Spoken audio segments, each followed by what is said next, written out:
All right, welcome back. Now, in an apparent move to check the rising inflation and stabilize the country's currency, the Nigerian Central Bank decided to increase benchmark rate, interest rate now to 14% from 12%.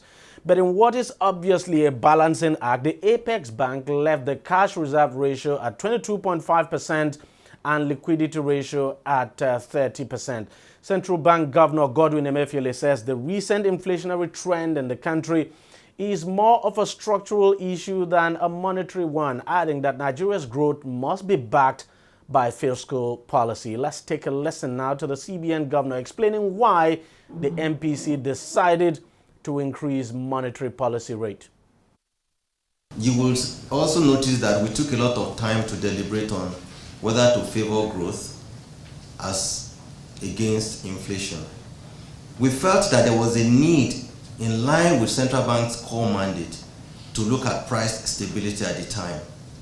That if we favor price stability at this time, in which case signal an interest rate movement that will curtail inflation, that when we curtail inflation, a lot more stakeholders' interests would have been sort of met, thereby encouraging, in this case, inflow of capital into the country.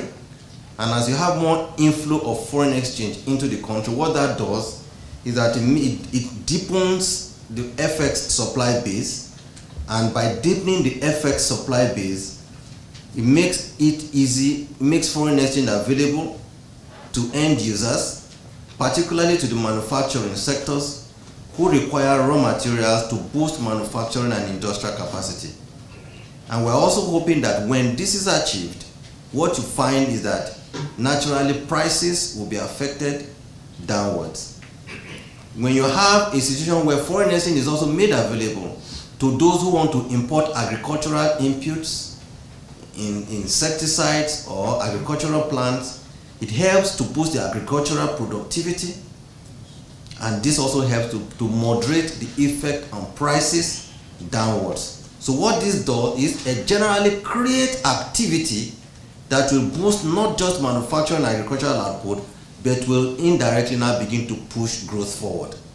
That was purely the essence of saying, let's push from the direction of taking inflation and price stability as a focus during this meeting against growth. It didn't mean that we didn't have growth at the back of our mind, but we felt let's start by looking at price stability, push towards curtailing inflation, and at the same time ultimately seeing how you can achieve growth in the same vein. Now, that decision has been received with quite a surprise in some quarters, and despite the explanation put forward by the central bank governor, analysts are divided over the decision of the MPC. For me, I disagree with the position of the Monetary Policy Committee, and I said that I thought that the emphasis should have been on reigniting growth in the economy. Today, the manufacturing sector is finding it difficult to access FX. They are also going to find it difficult to access funding, and with the review in monetary policy, they're going to find it far more difficult to access funding, and even when they access such funds, it's going to be at much higher rates. So in effect, you're going to see, and we're already seeing a contraction in the economy. We are already at the point when we say we are technically in a recession. So the manufacturing sector has already declined the first quarter of the year, likely going to decline the second quarter of the year. Now, if you deny them further funding and deny them access, they don't have access to FX. So what do you think will happen there? I think we should expect that that sector, which is critical to job creation, may contract further. And those are my concerns, why I said, like, look, we should need to borrow a leaf from what other countries have done. For America to come out of its economic crisis of 2007, 2008, 2009, they had to adopt an unconventional monetary policy, which is what they call quantitative easing, where the government was buying up debt instruments to inject liquidity into the economy. And at that point, even yield on federal government instrument, on American treasury bills, we are far below the inflation rate. Japan has been dealing with a zero coupon on fixed income instruments. In fact, at some point they had negative yield on fixed income instrument, on risk-free instruments. Simple reason that they want to inject liquidity into the system and compel banks to lend. I thought we could borrow a little from that and adopt an expansionary monetary policy. Unfortunately, one could have actually thought maybe one of the reasons that underpinned the decision of the Monetary Policy Authority is because they wanted to front-load an interest rate adjustment in anticipation that the fiscal authorities will embark on expansionary fiscal disbursement. But looking at what the figures of the first half of the year, the Minister of National Planning did say that the revenue of the federal government was short by 1 trillion. And the government has only disbursed 2.1 trillion of the 6.07 trillion budget. So if the revenue of the federal government is short by 1 trillion in the first half of the year, it then follows that the federal government does not have the war chest, does not have the capacity to engage in expansionary fiscal disbursement, as to inject liquidity into the system so that the policy of the Monetary Policy Authority to increase cash reserve ratio, monetary policy ratio would have been to front load the effect, to curtail the effect of that expansionary fiscal policy. So if that's not the case, then it simply means we're not going to expect liquidity from any of the two sources. And if the federal government at the fiscal side do not have the capacity, then we should have expected the release of liquidity into the system to come from the monetary authorities. There's always this debate between raising MPR and how that affects domestic investment. I think for the MPC, is a choice they have to make. The way economics work, you can't eat your cake and have it. You have to choose one. It's a trade-off. So the CBN or the MPC have two choices. It's either you want to stimulate growth or you want to stabilize prices. You can't have the two at the same time. Now, opting to stabilize prices through exchange rate stability and hoping that will trickle down into growth simply means that you have left growth out of the equation. Growth will now depend on other factors apart from cost of capital, because increasing rates from 12% to 14% is a further pressure on domestic price for capital. That simply means that cost of capital will increase because most of the loans that bank grant, they will probably base it on MPR plus or minus a particular percentage. Now, with a higher MPR, it simply means all the rates will adjust upward that way. So that means domestic manufacturers will need more money to be able to service their loan, or they will be discouraged from taking further loans. So that's the price for stability. But another question is the domestic market the only source of capital for local producers? Because exchange rate outside the country is largely cheaper. I mean, interest rate outside in developed world, America, EU region and so on, is largely lower. So if they can afford it, they may be able to get it there. But the question is our exchange rate going to support that as well? So I think it's a pressure on domestic output growth. And I mean, probably you're going to ask me that now. The economy is approaching recession. So yes, maybe it's a short-term price we have to pay for stability in the exchange rate. But I think that in the long run, with a stable prices, things can improve. In the short run, it will discourage domestic productivity because you can't access capital. But if you have a more stable exchange rate, things may improve in the long run. Well, I'm now being joined on the program to dissect this further by a professor of economics. That's Professor Sharifdeen Tella, who is, of course, the director of the Center for Continuing Education of the Olabisi Onabanjo University in Ogun State. Prof, thank you very much for coming on the program. Prof, you had the seemingly compelling reason given by the central bank governor there why the MPC decided to increase MPR from 12% to 4% to 14%. Are you convinced? Normally, I'm not convinced because this central bank is assuming that the higher interest rate is over and above the world interest rate. You see, when you have your interest rate higher than that of the world, there's tendency for inflow of capital. That's also on the assumption that you have a currency that is generally acceptable around the world, and we don't have that. We don't have that. So definitely, money will not flow in, with the interest rate that you are talking about. And if money flows in, let's just assume money flows in, it's supposed to flow out at the end of the day because people are moving in money, are also interested. So when the money is being taken out, they know that the rate will have plummeted. So there are a lot of things that these people look at before they start moving in money. So I don't think that money will come in. I think what you should be doing, actually, if you are going to encourage the real sector, as the central bank governor said, is for us to make sure that the interest rate is low so that people who want to borrow money can borrow at cheaper rate, because interest rate is the cost of borrowing. So the higher the interest rate, the higher the cost of borrowing, the higher the cost of production. So what they intend to achieve will not be achieved at the end of the day.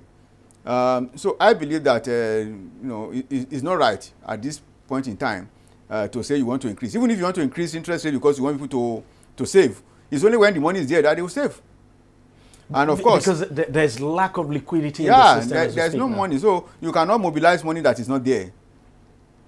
The money that you have is underground because people have stocked a lot of money underground, as we have seen in recent times. People, going to dig their money in farms and all those things.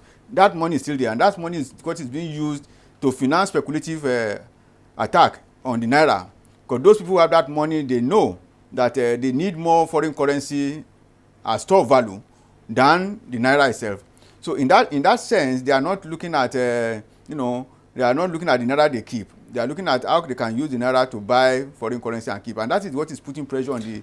But Prof, if the CBN didn't take this decision, of course you wouldn't expect the CBN to just fold its arms and do nothing about the rising inflation in the country. And you look at it, it's one of the core mandates of the CBN to check rising inflation. So what would you have expected the CBN to do, for instance, to check the rising inflation? 16.5%, 10-year high.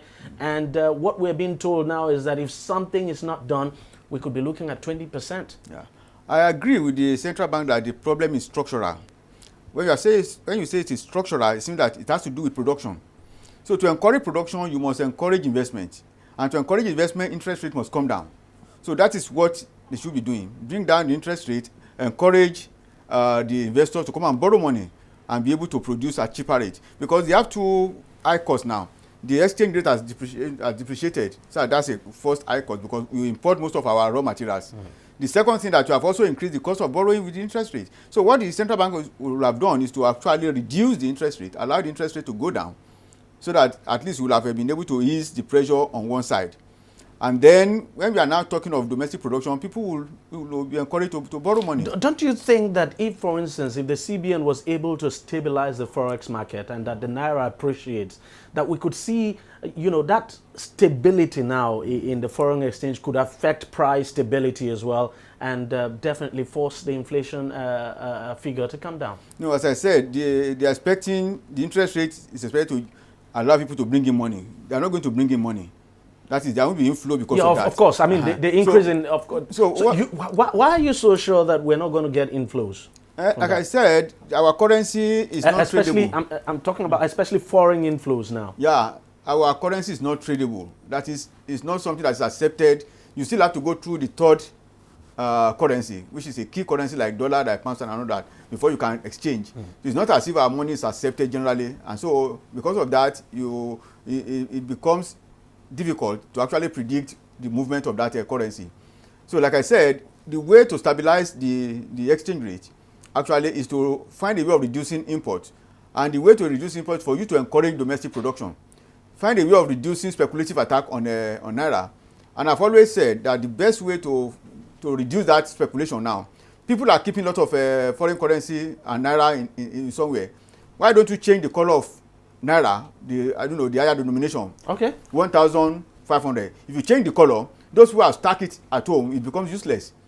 Because you give them a limited time to come and change their money. Many people cannot come up with that money because of the people are going to ask questions where they come from. So you will have neutralized the excess liquidity that they have on the ground. And that will stop liquidity. That's a radical measure you're suggesting, some people would say. Yes, because it has been done before. Even during the time that Buhari came on board, they changed the money. And people who have stacked money even outside the country, they started bringing in. That is when we are talking of 52 or 53 suitcases. So there are a lot of money in the country that have been stacked somewhere that cannot come out because of the fact that when they take the money to the bank, it creates problem for them. Some of these people use the money to, for speculative purpose. Maybe you can also liberalize the housing market and allow those people that, okay, you can buy land, they start spending money to buy land, to build houses, give you the promise that they are not going to be asked questions. In fact, since they are not going to go through the bank, they say, okay, we have expanse of land for you to buy. Isn't the housing market liberalized now? No. What I mean is that people have money, but to invest money in land, it creates problem because you are going to get a lot of documents from the government. It's not liberalized enough, and to that extent, you find that it's people will still have to go through government one way or the other, and they will be exposed. So, but if you allow them to buy land, buy estates, build houses and all those things, and some people are really doing it, in large scale. Surreptitiously. Yes, in large scale, when people are building houses, of course, they are going to employ people. When they employ people, those people are paid. When they are paid, they are going to market to buy goods and services, and that will also encourage maybe further investment. And so, the best way to do it, since a recognized is structural, is to make sure that domestic production is increased. Once we increase domestic production, definitely it will be very easy for us to move forward. So, Prof, in a layman's view now, for you, what is the implication? What is the implication for this increase in MPR? The implication, as I said, is that there will be increase in cost of borrowing money for investment. And that translates to higher cost on prices of goods that we are going to buy. So we might, indirectly, see inflation go up. Yes, we are still fueling inflation that way. The best way is for us to encourage domestic production. And that's why I said, if you are going to encourage domestic production, you have to make sure that there's credit availability at cheap cost, very cheaper cost than it is presently. So you have to bring down the interest rates. People can borrow money, and then, because what they need now, you go to capital market where you want to expand your business, they are not expanding business, they need working capital. For working capital, they go to the money market, that is the banks and all that. So if the interest rate is reduced, they'll be encouraged to go to the, to that market and borrow money and invest. And that is the best way to go now. I mean, it's a very tough time for this economy, no doubt at all. Yeah. Inflation, 16.5. The Naira doing very badly. It keeps going down every day. Manufacturing in the last quarter was almost non-existent. We're still expecting results for the next quarter. That's the second quarter now. Manufacturing in the first quarter actually was really bad. Second quarter, we're still expecting the result, and we are looking at a possible recession. Even the IMF has said, look, we might be heading for a recession. Even the Minister of Finance also confirmed that. Technically. And that is where we are, really. So what do you think that this government should be doing to get this economy up and running again? You see, the fiscal sector is supposed to be expansionary. That is, and I think they are doing that. They are offloading money for productive sources. Once the money is not allowed to fly out, definitely it will ginger the economy. So the way that the monetary sector, which is the central bank, can assist is to also allow credit expansion. And how do that is by reducing the interest rate so that there will be demand, from the investment sector. If you are talking of people saving, it's only when people have money that they save. If you are talking of inflow of foreign currency, it's only by selling goods that you can get money. People are not foolish to start bringing in their money when you have this kind of economy. People are not ready to just bring in money, like that. Even the only people that can bring in money might be those who are sending remittances, and they want people to use it for. But remittances is not also predictable, as it were. Then when you allow money to flow in through what we call portfolio investment, that is you buy stock and all those things, is what we call hot money. People can take their money away easily, and that creates another panic level. So what we'll be thinking of is for central bank to reduce the interest rate, and then let's have a lower interest rate for cheaper cost of production, as it were. So that's the best way to go. When the CBN came up with this, the new foreign exchange policy, that's a flexible exchange foreign policy, the consensus among most analysts then was that, look, it was necessary that, with the liberalized foreign exchange policy, by removing the peg, that we were going to see a massive inflow of forex, especially from, foreign investors. But it hasn't happened so far. The CBN continues to be the dominant supplier of dollar in the market today, and the CBN, of course, is not able to meet demand, and that's the reason why we still have that scarcity, and basically the reason why the Naira continues to do badly. Why haven't we seen that inflow? Why? Because a lot of us expected that as soon as the policy was announced, that probably in weeks we were going to see investors coming back. Well, in the short time, it's not possible, in the sense that people are still doubting the economy. We were forced into doing that because of the situation that, you know, the whole thing was bad. Even if the central bank has allowed the thing to remain as it were, this problem will continue. So you don't expect overnight that people start bringing in their money back, because they are aware that there's always policy somersault in this country. We change policy anyhow. So they are going to wait and see, okay, what is in the medium term? Are they going to reverse? Are they not going to reverse it? So people who are going to bring in money don't want to dabble into, you know, bringing money into an economy that have policy somersault overnight. You can change the thing. And of course, they are aware. You know, if we do simulation, we'll be able to see whether this thing is sustainable or not. Like I said, you are forced into getting to that level because of the level of corruption that we have, which has taken a lot of money out of the country. If not, you know, it would have been better the way that we were going before. But there's nothing we can do than to liberalize. But the thinking that the money will start coming in is a fallacy. It has to take some time. People are going to bring money, must be sure that you're not going to reverse it tomorrow, because that's what we have been doing all the while.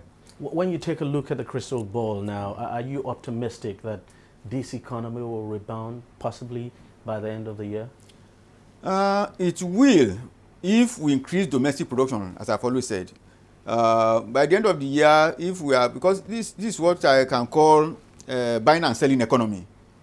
We are always buying and selling goods. That's true. We're not producing. Buying what we don't produce. And selling what we don't consume. We produce crude oil, for example, but you don't need the crude oil. What you need is refined oil. So we now import the refined. So that's what I mean by we buy goods, we produce what we don't consume and consume what we don't produce. And that's a problem. So we have to start producing what we consume. People are now going to agriculture. Let's hope that it will come out well, because agriculture has a way of actually energizing the economy, but not the kind of traditional agriculture that we have been doing. It has to be mechanized for it to be, you know, for you to start getting results in time. So are they mechanized agriculture that we have? You know, we are just saying people should go back and go back to the farm and continue to use the traditional one that cannot meet up with the current situation. So in going back to agriculture, we must make sure that it's a mechanized agriculture. Many states governments are now collaborating with some advanced countries that are, you know, already have. So I think this is a better way to go.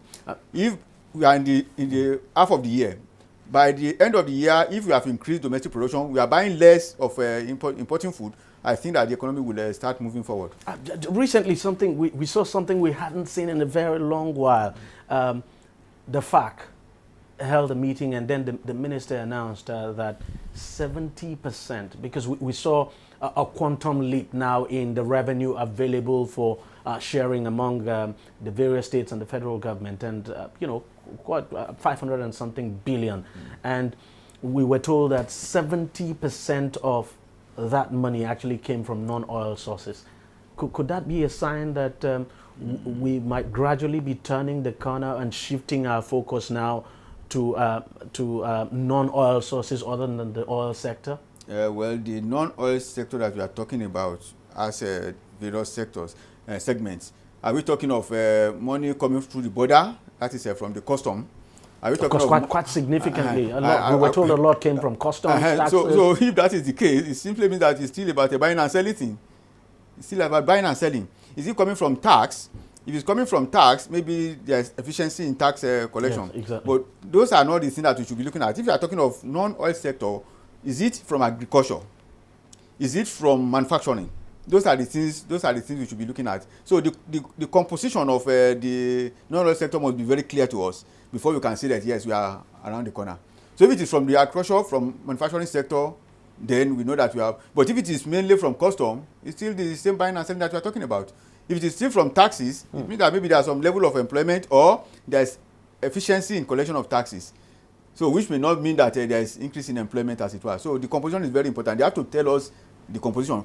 This increase is just from agriculture. This increase is from manufacturing. Then we know that we are there. Otherwise, we are just playing games. Professor Taylor, thank you very much for coming on the program. It's a pleasure. Thank you very much for your wonderful contribution. Well, that's it on the program. If you want to watch it again, it's simple. Just log on to our website, tv360nigeria.com. You'll find this program and lots more there. And of course, you can also, you can also follow us on Facebook, actually. And the address, of course, is facebook.com/TV360 online. And of course, on YouTube, it's youtube.com/TV360 Nigeria. And you can also follow us on Twitter. Our handle is @TV360 Nigeria. Well, thank you very much for watching. We'll see you again next week.